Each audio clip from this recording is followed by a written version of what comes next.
mengkonfirmasi apa yang terlihat di video. Jadi bukan seperti statement yang dinyatakan oleh Komandan Kodim Boyolali.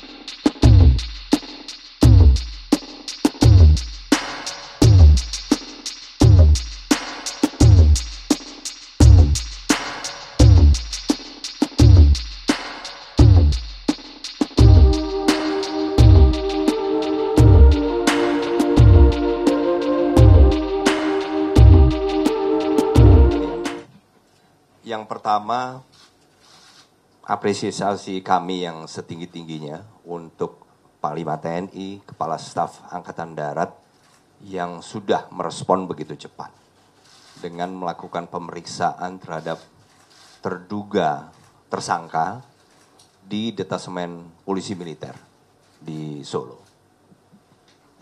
Tapi memang saya ingin menyoroti salah satu bagi saya adalah potensi kelemahan, yaitu statement dari Komandan Kodim Boyolali. Inilah yang kemudian direspon oleh Mas Ganjar di video tadi, yang juga seingat saya juga direspon oleh Ketua DPC PDIP Boyolali, Mas Susetio, yaitu adanya klaim yang ternyata klaim penyebab atau kronologi dari kejadian yang ternyata begitu dilihat dari videonya dan setelah ada penjelasan dari korban minimal dari 2 orang, yaitu Slamet Andono dengan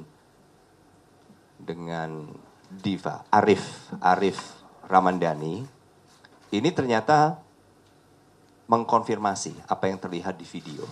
Jadi bukan seperti statement yang dinyatakan oleh Komandan Kodim Boyolali. Di statement itu antara lain dinyatakan salah satunya bahwa ini adalah kesalahpahaman antara 2 pihak. Padahal kan dari video yang beredar, dan video itu beredar lebih dulu dibandingkan dengan statement Komandan Kodim. Di situ jelas kalau dari videonya tidak ada proses kesalahpahaman. Yang ada adalah langsung penyerangan atau tindak pidana penganiayaan. Kemudian dari keterangan saksi pun yang kemudian diucapkan ulang oleh Mas Ganjar dan diucapkan ulang oleh Ketua DPC PDIP Boyolali juga menyatakan hal yang sama. Yang kedua, statementnya juga menyatakan bahwa ini adalah tindakan spontan di mana para anggota yang sedang oknum anggota yang sedang berolahraga ini kemudian keluar untuk menghentikan, membubarkan sampai terjadinya penganiayaan. Jadi ini menurut saya adalah pengambilan keterangan di level bawah. Jadi yang dibacakan oleh Komandan Kodim ini kan sebetulnya hasil laporan dari bawah. Kalau Kompi B, Batalion 408 Raider ini berdiri sendiri, berarti memang dikomandani oleh seorang komandan kompi. Kira-kira pangkatnya antara kapten dengan mayor, tergantung berapa lama sudah menjabat. Jadi mungkin data awal, interogasi awal dilakukan di level kompi, itu yang kemudian dilaporkan ke atas sampai dengan Komandan Kodim. Jadi kapasitas dari Komandan Kodim pada saat mengumumkan sebetulnya kan bukan sebagai atasan dari yang melakukan tindak pidana, tetapi lebih sebagai atasan yang berhak menghukum. Jadi bukan bagian dari mereka yang melakukan pelanggaran, bukan. Tapi sudah menjadi bagian dari proses penegakan hukum.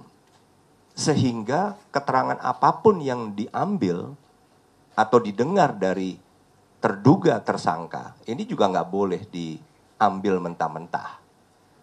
Sehingga nggak nyambung antara apa yang disampaikan sebagai kronologi, bahwa akan menghentikan, kemudian membubarkan, yang itu semua juga bukan sama sekali bukan kewenangan seorang anggota TNI. Sama sekali bukan.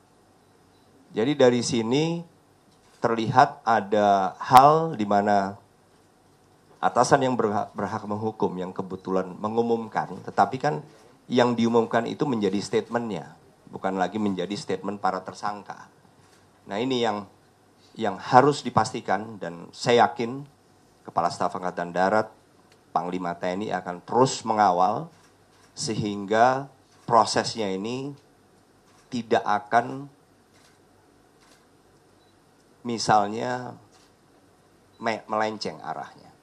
Tetapi benar-benar fokus pada kejadian sebenarnya dan sesuai dengan data-data dari saksi.